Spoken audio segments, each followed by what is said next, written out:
Të dashur dëgjues të Radio Maris, ju ftojmë të ndjeqni emisionin Lexo Biblën me ne, me komentim biblik nga Don Simo, pikpamje katolike.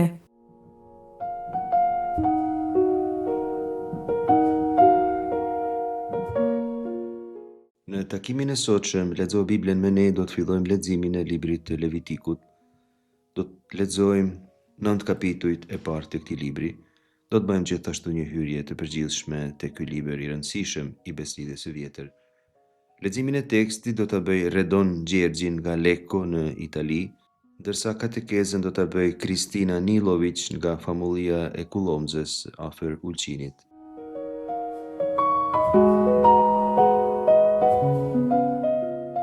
Libri i Levitikut e merr emrin e hebraisht prej fjalëve të para të tija, Vajikra, që përkthehet dhe thirri.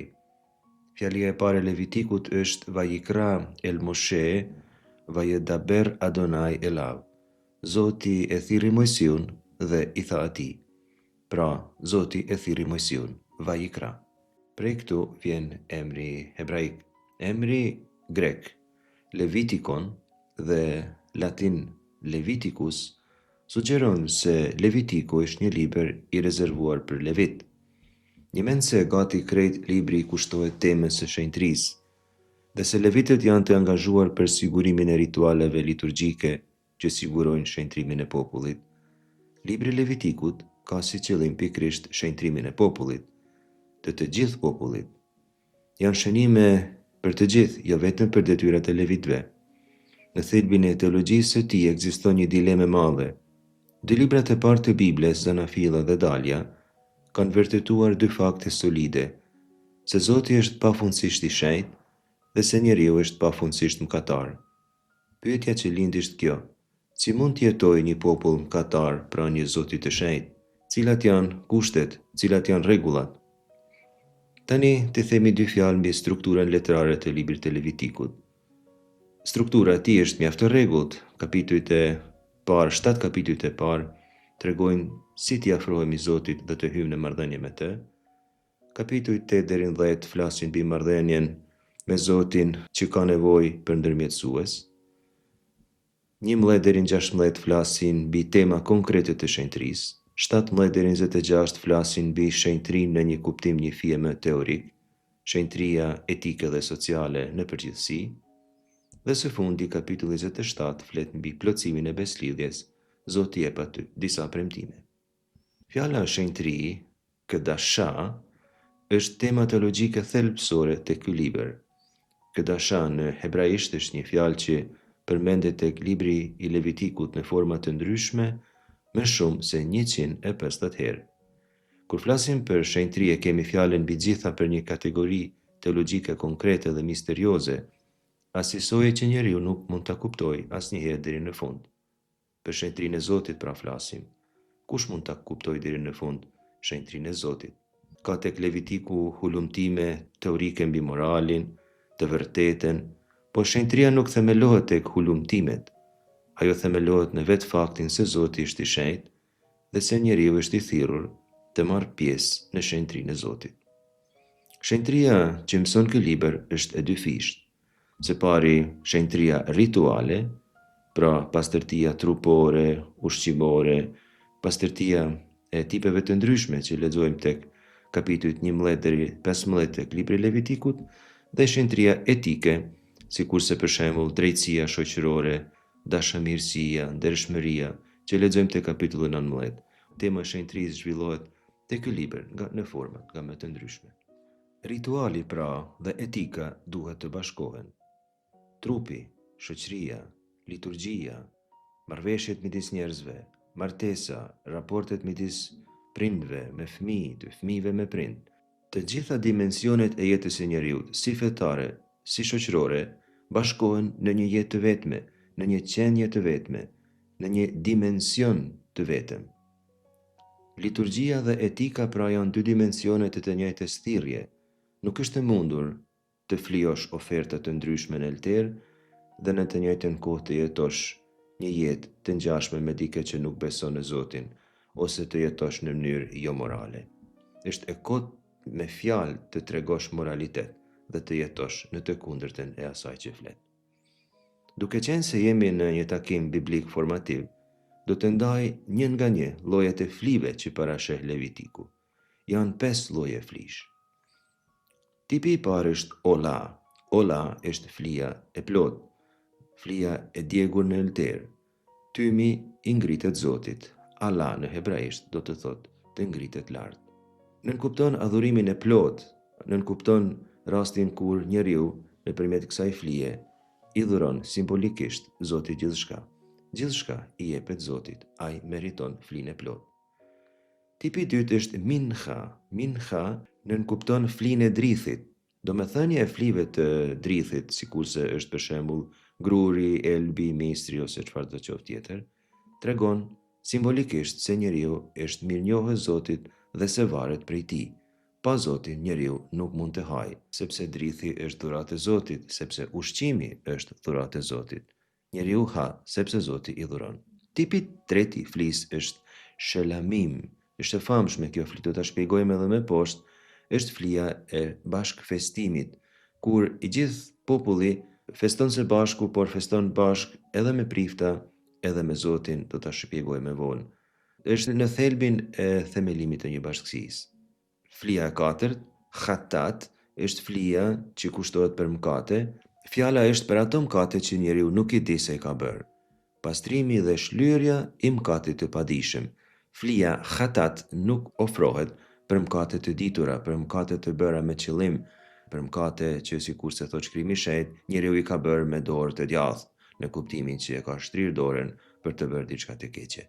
Për mëkate të tilla ushtrohen fli tjera, sidomos fli që ushtrohen në Yom HaKippurim, sikurse do ta shohim më vonë. Dhe së fundi është flia e fajit, Asham. Asham kushtohet zakonisht për ndonjë shkelje konkrete, personale, është një ndër flit që kanë ndoshta rolin më të vogël teologjik për të gjitha të tjerave, por patjetër që secili njeri në fund të fundit ka mundësi që Zoti t'i ofrojë ndonjë fli për ndonjë arsye konkrete ose ndonjë faj konkret që mund të ketë bërë ai vet ose dikush në familjen e tij. Kush e njeh pak a shumë librin e Jobit, e di se Jobi ngritej herët në mëngjes për të kushtuar fli, pasi që 7 djemtë e tij dhe 3 vajzat kishin denjur ngritur gjithë natën, nuk ishin fjetur, thonte ndoshta mund të kenë gatuar diçka gjatë natës. Kjo fli pra është e tipit Asham. Tani duhet të themi diçka tjetër. Në të gjitha rastet nënkuptohet pendimi, pendesa, ndryshimi I mënyrës mëkatare të jetës. Nuk mjafton oferta flis në formë mekanike.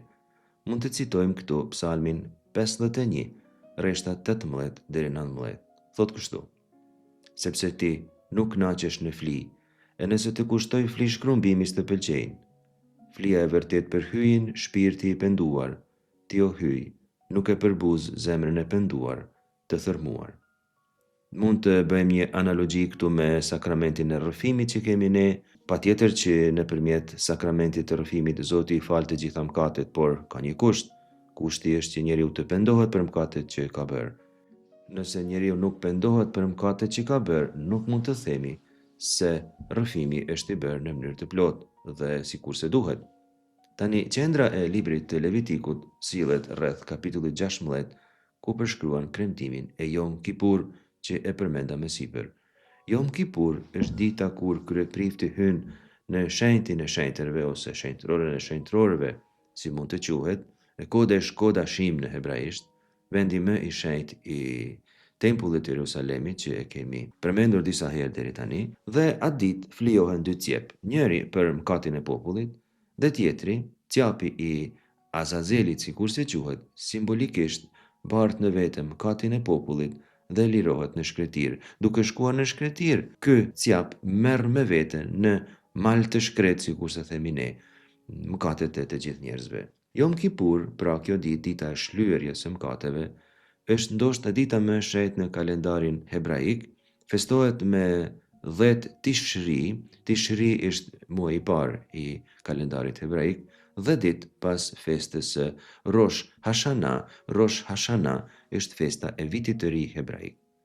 Është një ditë agjërimi Yom Kippur ditë lutjeje, pendese, gjatë e cilës hebrejt kërkojnë falje nga Zoti për mëkatet e kryera gjatë vitit të kaluar. Në kohët e sotshme shënohet me një agjerim 25 orësh, pra festohet edhe sot e kësaj dite e Yom Kippur. Në sinagoga lexohen pjesë të Biblës që kujtojnë mbi gjykimin e Zotit, që flasin për mëshirën e Tij, për afërsinë e Zotit, për të fshirë dëmin që ka bërë mëkati në jetën e njeriut. Ti themi 2-3 fjalë hyrëse edhe për kodin e shenjtërisë që lexojmë tek kapitujt 17-26, por do të kthejmë përsëri tek këto kapituj dhe do t'i shpjegojmë në takimet e ardhshme. Në mënyrë sintetike mund të themi se kodi i shenjtërisë thekson: së pari ndalesa për ndërtimin dhe flimin idhujve, respektin ndaj prindërve, drejtësinë e tregti dhe në të gjitha veprimtaritë që bëhen me pare, pastaj edhe mbrojtjen e të huajit, sikur se shkruan te kapitulli 19 rreshti 34, do ta duash të huajin si veten tënde, sepse edhe ju ishit të huaj në Egjipt. Sikurse Zoti ju ka dashur juve në Egjipt, ashtu ju do ta duani dhe do të kujdeseni për të huajin kur ta takoni diku në rrugë. Dhe në fund, sikur se Marrëmendja e din të gjithë, rreshti qendror i librit të Levitikut ndodhet te kapitulli 19 rreshti 18, kur shkruan: duaje të afërmin tënd, por si vetveten. Rresht që Jezusi e ka cituar disa herë në Ungjil, por që do ta shpjegojmë sa e sa herë edhe në takimet tona të ardhshme.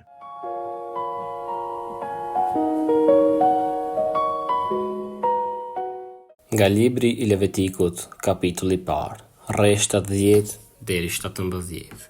Nëse është fjala se do të kushtoj fli shkrumbimi një nga bagëtitë e imëta, dele ose dhi, duhet të kushtoj mashkull e të patëmet. Le ta pres para Zotit në krahun e veriut të lterit. Gjakun e tij le ta derdhë mbi të Aronit, priftërinjët gjithkund rreth lterit. Kushtuesi le ta ndajë në pjesë, kurse prifti krye e dhjam le t'i vërë mbi dru që janë të vëna në zjarr me lter. Kushtuesi le t'i lajë me ujë rropullit e këmbët, e atëherë prifti le t'i kushtoj të gjitha dhe le t'i djeg në lter. Është fli shkrumbimi, fli e djegur në zjarr, ere këndshme për Zotin. Nëse dëshiron t'i kushtoj Zotit si fli shkrumbimi shpende, atëherë le të kushtoj turtull ose pëllumb. Prifti le ta sjell te lteri, t'ja përdredh qafën, t'ja këpus kryet e le ta djeg në lter. Kurse gjakun e tij t'ja shtrydh në anë të lterit. Le t'ja ldir puplat e t'ja heq gushën dhe cokën e le t'i qes në anën e lindjes së lterit në vendin e mbeturinave, aty ku hidhet hiri. Le ta shpojnë ndërmjet krahëve, për mos ta ndaj dhe prifti le ta djeg në lter duke e vënë përmi dru që janë në zjarr. Është fli shkrumbimi ere këndshme për Zotin.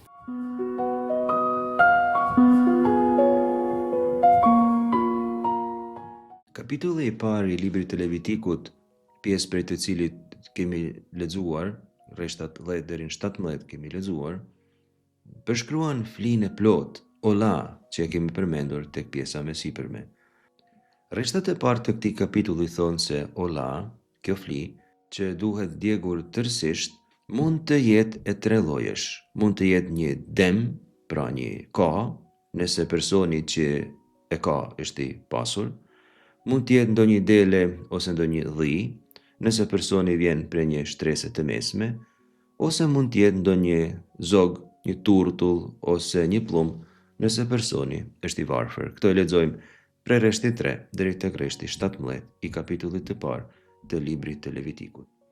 Kjo ndarje tregon se te Zoti mund të afrohet gjithkush, pavarësisht gjendjes ekonomike. Afrimi i Zotit nuk është privilegj për të pasur, siç do ta shohim, përkundrazi. Si do të jetë flia? Flia do të jetë tamim në hebraisht, e patmet. Fjala tamim është në rreth të fjalës që ne e kemi edhe në shqip, tamam, fjala e patmet. Fjala tamim përsëritet tek rreshti 3 dhe tek rreshti 10 i kapitullit parë, do të thotë i plot, i tër, patmeta, term shumë teologjik, përdoret për Noehun, tek kapitulli 6 rreshti 9, thuhet se ishte njeri i drejtë, tamim. Edhe tek cikli i Abrahamit përdoret kjo fjalë tek Zanafilla kapitulli 17, rreshti i parë, kur Zoti i thot: "Ec para meje dhe ji tamim, ji i përsosur." Zotit i ofrohet vetvetja, pra atij i ofron atë që jeti vetë. Pjesën më të përsosur të vetvetes, Zotit i ofrohet krejtësisht vetvetja, më e mira. E mbani mend tregimin e Kainit dhe Abelit. Abeli i ofroi Zotit bashkë me kafshën edhe vjamin e saj, më të mirën prej më të mirës. Rreshtat 14 deri në 17 theksojnë se ligji lejon që edhe ai që nuk ka bakti të mund t'i afrohej Zotit me 2 turtuj ose 2 pllumba të rinj. E theksojmë këtë gjë sepse ky rregull shpjegon tregimin e kapitullit 2 të Ungjillit të Lukës, rreshtat 23-24, ku Luka thot se në shkrimin shenjtë shkruan: "Çdo i paralindur mashkull le t'i kushtohet Zotit, dhe për të dhënë flinë siç duhet në ligjin e Zotit, një palë turtuj ose 2 zogj pllumbash."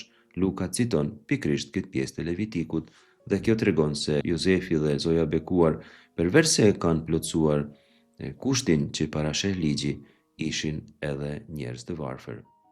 Cila është teologjia e Ola, teologjia e flisë së plot? Pse duhej të flijohej krejt flija në elter? I gjithë seksioni 10 deri në 17 i kapitullit të parë të Levitikut na ndihmon të kuptojmë thelbin teologjik të kësaj. Etimologjia e fjalës Ola, Allah, sikur se thash, tregon ngjitje lart, ngritje, sugjeron një lëvizje vertikale nga poshtë lart. Tymi i kafshës ngjitet tek Zoti. Është shprehja e dhurimit total. Asgjë nuk mbahet, asgjë nuk ndahet mes priftit dhe atij që ofron. E gjitha i jepet Zotit, as ai që ofron nuk mban asgjë për vetvete. Është gjesti i adhurimit të pastër, jo lutje për falje, jo falënderim për diçka konkrete.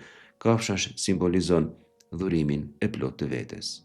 Letra Hebrejve e përdor shumë teologjinë e Levitikut. Do ta shohim. Në lidhje me flinë e plot, për shembull, shkruan se Jezusi, duke vdekur, e flijoi plotësisht vetveten, sikurse një flinë e elter. Po e citojmë gjaku i Krishtit, i cili nëpër shpirtin e amshuar ja flijoi vetveten hyjit, por si flitë e panjoll, do ta pastrojë ndërgjegjen tonë nga veprat e vdekura për t'i shërbyer hyjit të gjallë. Letra Hebrejve kapitulli 9, rreshti 14. Pra flija e Krishtit, shërbëtorit, na bën ne të gjithëve shërbëtor të Zotit.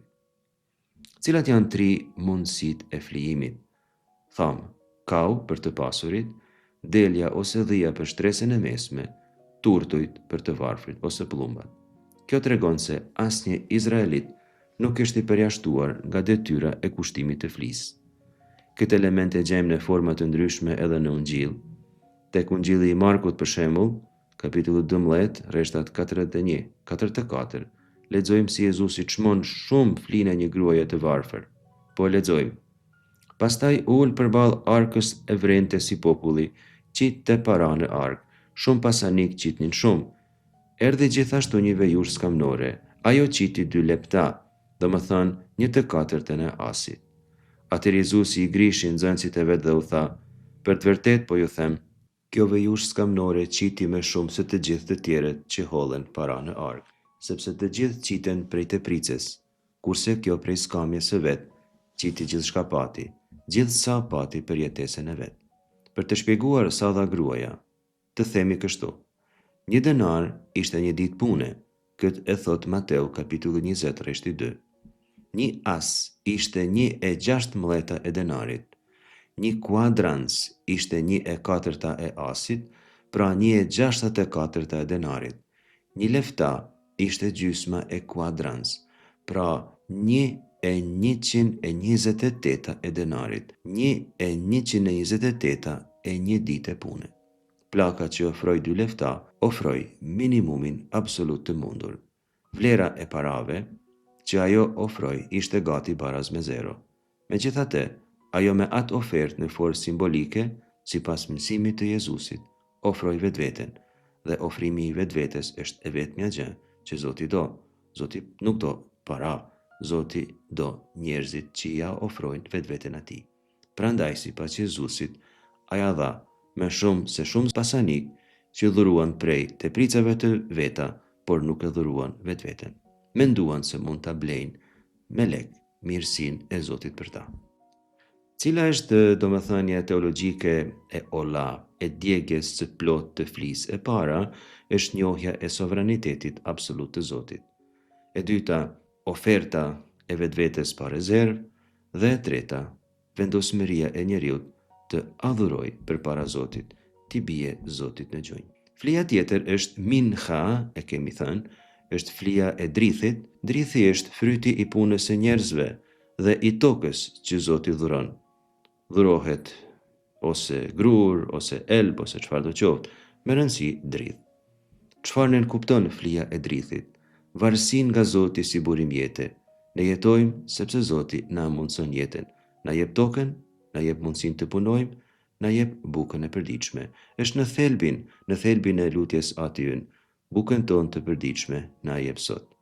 Vetëm prej ti kemi ushqimin, vetëm prej ti e kemi jetën. Por minha, flia e drithit, nënkupton edhe mirënjohjen për dhuratën e tokës dhe të ushqimit. Ne i ofrojmë Zotit atë që ai vet na jep. E falenderojmë Zotin pikërisht nëpërmjet dhuratës sonë. Së fundi kemi edhe elementin e shërbimit, puna e duarve i takon Zotit. Gjatë meshës ne i bëjmë Zotit përdit një minha, i dhurojmë punën e duarve të njerëzve, bukën dhe verën. Me këtë i shprehim se varemi prej ti dhe se jemi mirënjohës për bukën që na jep. Së fundi, shelamim është flia e bashkësisë, është festa për bashkët. Do të flasim edhe me poshtë për këtë flijim, është i veçantë sepse ndahet mes tre palëve. Zoti merr gjakun dhe dhjamin e flisë, priftit i takon gjoksi dhe kofsha e flisë, ndërsa ai që ofron ha pjesën tjetër bashkë me familjen. Zoti feston bashkë në të njëjtën kohë edhe për të njëjtës fli me levit dhe me mbar popullin e vet. Kjo ndodh gjithmonë kur marrin pjesë në Euharistinë e Shenjtë. Zoti dhe të gjithë anëtarët e tryezës qiellore festojnë bashkë me rendin e levitëve, me priftrinj dhe me mbar popullin e Zotit, por të gjithë ushqehen me të njëjtën fli, me flin bashkore të Krishtit.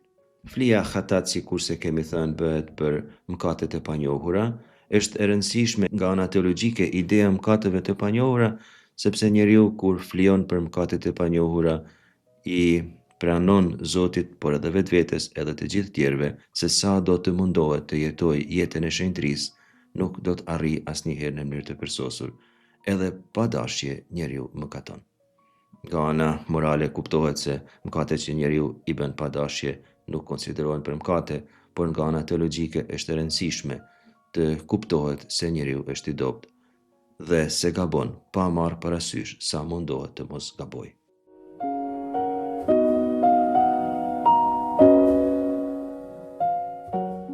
Nga libri i Levitikut, kapitulli 7, rrjedhështat 11 deri 15.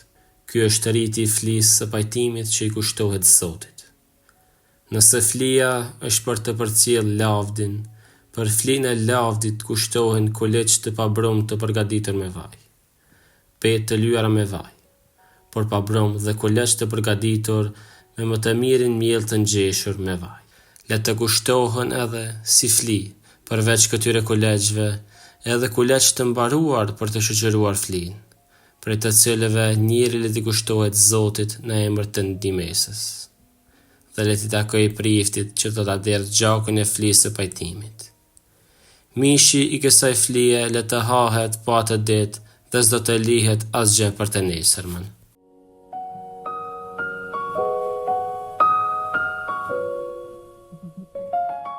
Kapitulli 7 i librit të Levitikut, prej të cilit lexuam, është pjesë e seksionit të normave mbi flit. Ky seksion gjendet te kapitulli 6 dhe 7 të librit i Levitikut. Rreshtat 11 deri në 15 përshkruajnë flinë e bashkëfestimit që e kemi përmendur më sipër, sidomos tipin e parë të flisë bashkëfestimit që është flia e falënderimit, toda. Kjo nënkupton 3 veprimtari.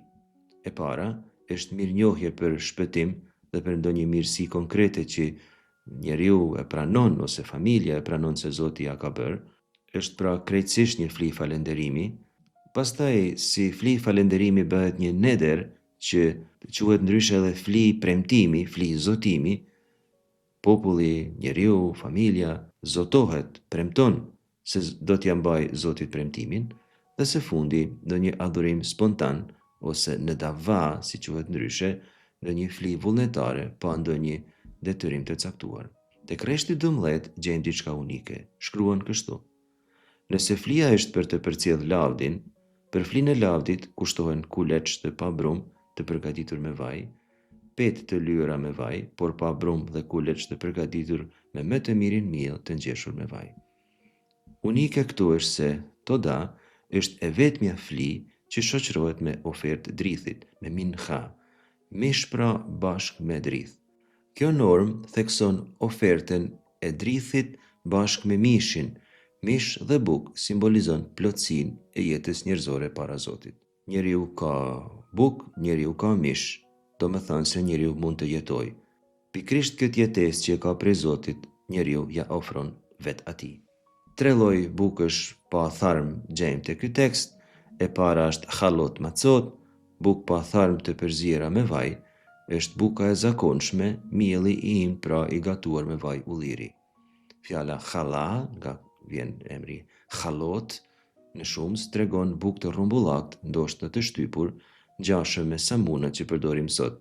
Kuleçet e rrumbullakt, pak a shumë, po i përmeni sepse janë shumë të ngjashëm me hostet që përdorim gjatë meshës. Faktikisht e krejt lutja eukaristike që paraprihet prej prefacionit është një farë todaje që ne bëjmë. Ne e falenderojmë Zotin për të gjithat mirat që ai ka bërë në historinë e shëlbimit, në historinë e popullit, në jetën e njerëzve. E falenderojmë Zotin para se t'ja adhurojmë bukën dhe verën, e falenderojmë Zotin para se ta lusim që ai të na bëjë pjesëtar të flisë bashkore të Krishtit. Tipi i dytë i flisë është rëkike matsot, peta të lyera me vaj. Kjo nënkupton një masë shumë të hollë të mielli me ujë gati transparente. Lyerja me vaj pas pjekjes krijon sipërfaqe me shkëlqim, ndryshon pra nga e para në strukturën fizike. Është e rëndësishme të dallohen ato që përdoren për flim prej këtyre që përdoren për ushqim të zakonshëm. Dhe së fundi, solet murbeket, kuleç të pjekur në tavë me vaj, i ngjajnë pak a shumë petullave që përdorim ne sot. Solet murbeket nuk janë ushqime që kanë domethënie liturgjike, janë thjesht ushqime që bashkëndahen me familjen, janë shenjë e festës, së bashkëndarjes së festës. Kjo shumëllojshmëri e ushqimeve në një vakt shpreh bollekun dhe gëzimin e bashkëfestimit. Njeriu sjell 3 lloje bukësh, nuk kursen asgjë kur i shpreh mirënjohje Zotit. Reshti 14 tregon se një pjesë e këtyre ushqimeve i dhurohet priftit, prej të cilëve njeri le t'i kushtohet Zotit në emër të ndihmesës dhe le t'i takoj priftit që do t'a derë gjakun e flisë së pajtimit. Prifti merr një prej bukëve, jo të gjitha bukët. E kemi thënë se levitet marrin pjesë në bashkëfestim. Personit i mbet mjaft për të dhe për familjen e tij, dhe fakti se i dhurohet priftit tregon karakterin komunitar të flijimit. Populli, Zoti dhe levitet festojnë në një fest falënderimi të vetme dhe bëjnë këtë me punën e duarve të njerëzve. Argumenti se priftit i duhet dhënë pak bukë është sepse ai spërkat gjakun. Bashkëndarja e bukës është simbolike këtu, është falënderim për veprimtarinë e priftave, sepse ata kontribuojnë në pajtimin e popullit me Zotin dhe në shenjtrinë e popullit, por edhe si falënderim Zotit për faljen që dhuron nëpërmjet ritualeve të gjakut që bëjnë pikërisht priftat.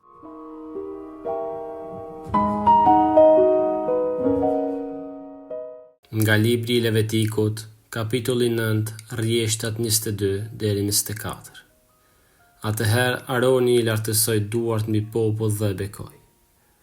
Kështu zbriti pasi e kishte kryer së flijuari flinë e mëkatimit, flinë e shkrumbimit e flinë e pajtimit. Atëherë Mojsio e Aroni hynë në tendën e takimit. Kur dalën e bekuan popullin. Mbar popullit ju dëftua lavdia e Zotit. Dhe ja, prej pranisë së Zotit, doli një zjarr dhe përpio flinë e shkrumbimit dhe dhjamin që ishin për mbilter. Kur e pa këtë gjë turma, brohoriti prej gëzimit e ra me fytyrë për dhe në adhurim.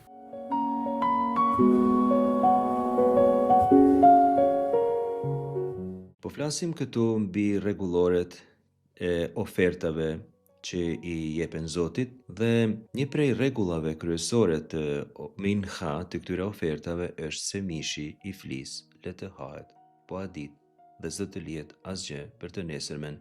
Kështu e parasheh rreshti 15 i kapitullit 7 të librit të Levitikut. Pra gjithçka do të konsumohet brenda dite. Pse kjo urgjencë? Arsyeja e parë e kësaj urgjence është së pari praktike, higjienike. Mishi në klimën e nxehtë prishet shpejt, por kemi edhe një arsye teologjike. Toda është flije momentit, është flije ditës, lindur nga një përvojë konkrete, shpëtimi apo mirësie që Zoti ka bërë njeriu. Urgjenca e ngrënjes shënon urgjencën e falënderimit. Falënderimi i Zotit nuk pret. Mirënjohja nuk shtyhet, nuk ruhet, shprehet me njëherë, plotësisht, konkretisht. Një ditë tjetër do të kemi arsye tjera ta falenderojmë Zotin. Nuk do të anashkalojmë asnjë rast, asnjë shans që na jepet ta falenderojmë Zotin. Por kemi edhe një arsye të tretë që është mjaft interesante.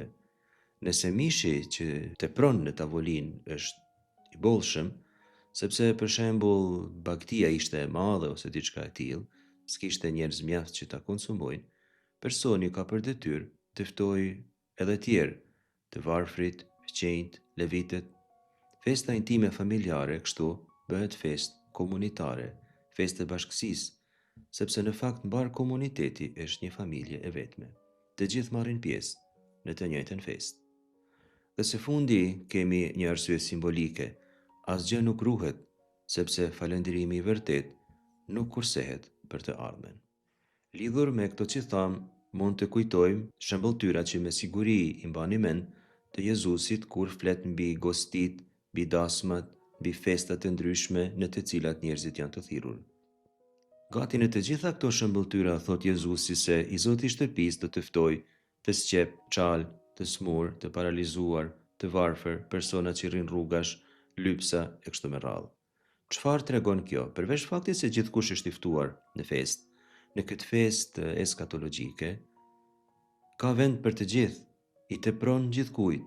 Askush nuk është i përjashtuar prej këtyre festave. Ka kaq shumë, kaq e bollshme është tavolina, sa që gjithkush ka hise në të. Këto shembulltyra të Jezusit tregojnë pra mirësinë e Zotit, mirësinë eskatologjike të Zotit, i cili fton në gostinë e vet gjithkë, ata që në pamje të parë kanë ose nuk kanë, meritojnë ose nuk e meritojnë. Mjafton të marrin pjesë në këtë gosti i falënderimi. Mjafton që t'i ofrojnë Zotit falënderim, toda, për të gjitha të mirat që Zoti ja bën. Tek kapitulli 9 që lexuam më sipër, rreshtat 22-24, janë vetëm 3 rreshta shumë të shkurt, flasin për instalimin e levitëve. Fisi i Levit, si kemi thënë, ishte fisi që Zoti kishte zgjedhur, që prej tyre të dilnin priftërinj që do t'i kushtonin fli Zotit, fli shpërblyese, fli falënderimi, toda dhe çfarëdo lloj flive tjera. Një prej detyrave që priftërinjt marrin, që lexojmë në këto rreshta që kemi dëgjuar pak më lart, është që ata të bekojnë dhe bekojnë me gjestin e ngritjes së duarve drejt popullit. Ky është pozicioni i bekimit të priftave.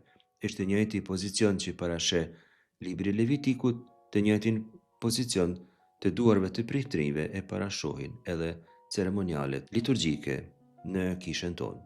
Është gjest ceremonial, por që ka për mbajtje teologjike. Duart e ngritura shënojnë objektin që bekojnë, kjo është e para. Duart ngriten drejt objektit që po bekohet. Dhe i dyti, prifti është vetëm vegël e bekimit hyjnor. Ai nuk bekon, Zoti bekon nëpërmjet tij. Bekimi priftëror është bekim hyjnor.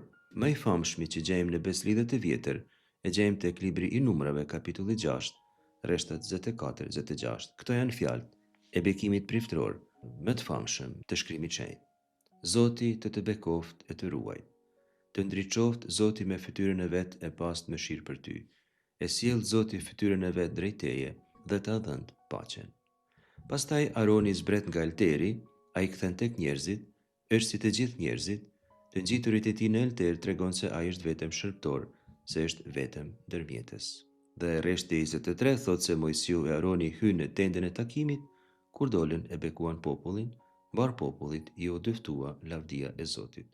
Mojsiu dhe Aroni bashk është i vetmi vend në librin Levitikut ku ata të dy hynë bashk në tendën e takimit. Ka domethënie simbolike dhe teologjike gjithmonë.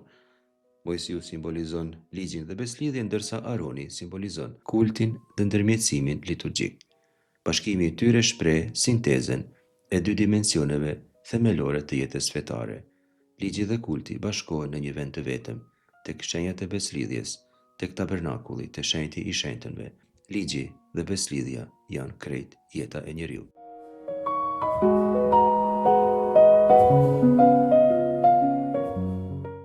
Ndoshta secili prej nesh ndollet në një gjendje të ndryshme.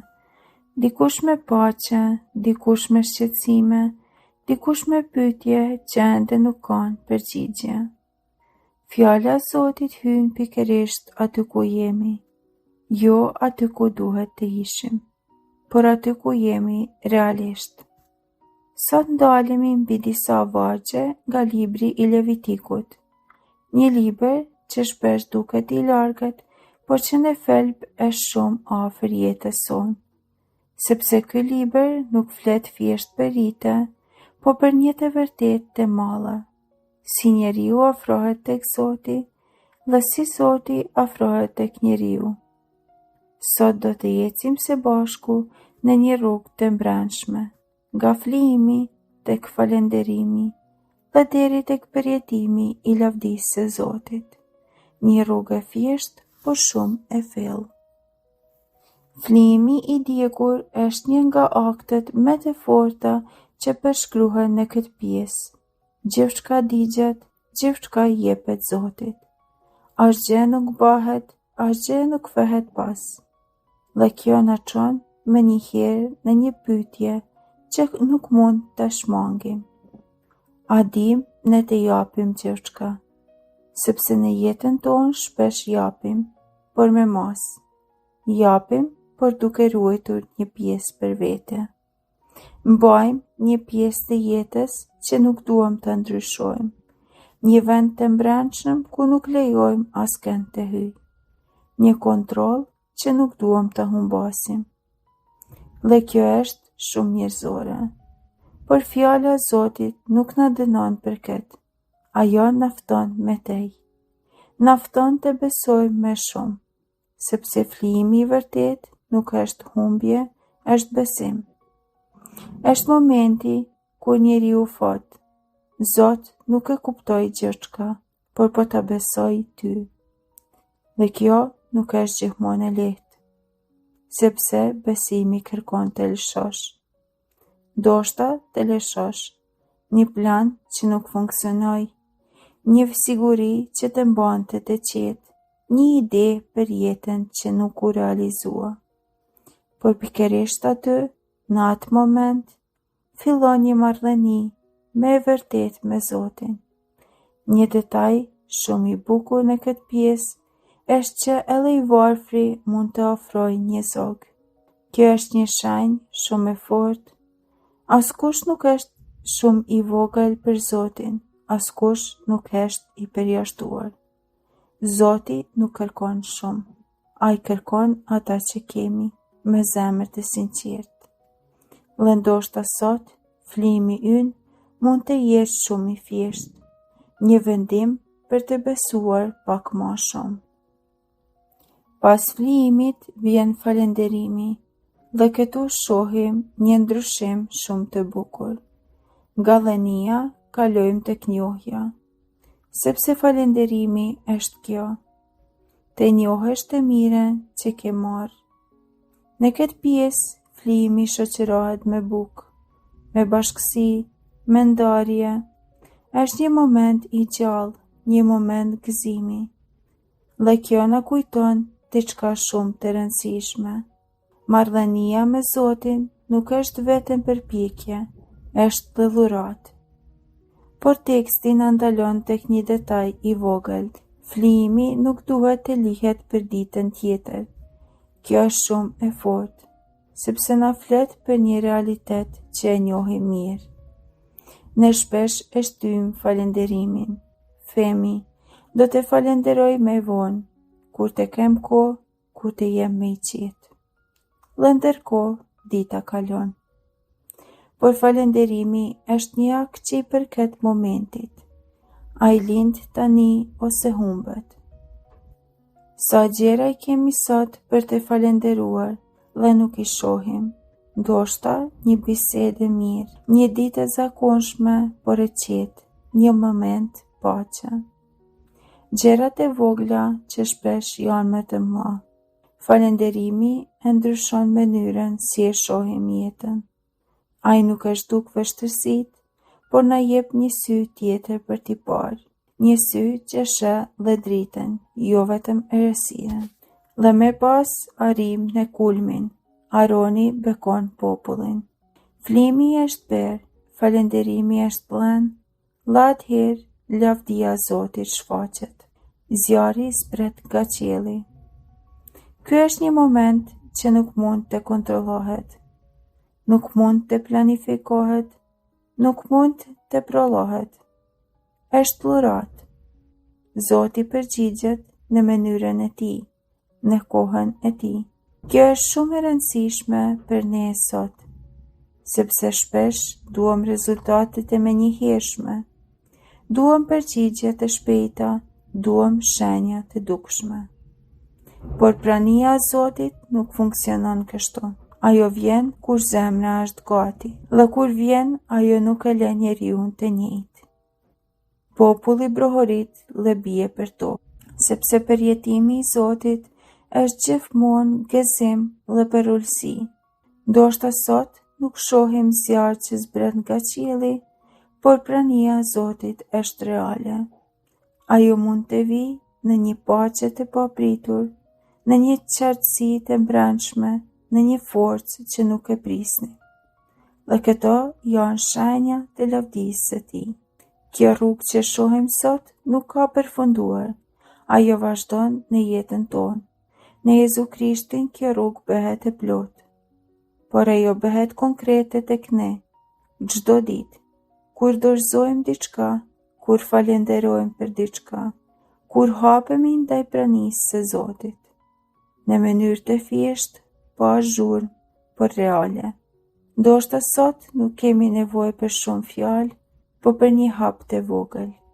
Të lëshojmë diçka që na rëndon, të falenderojmë për diçka që kemi, dhe të hapemi ndaj Zotit pak më shumë. Sepse Zoti nuk kërkon shumë, ai kërkon zemrën. Dhe aty ku zemra hapet, ai është gjithmonë i pranishëm.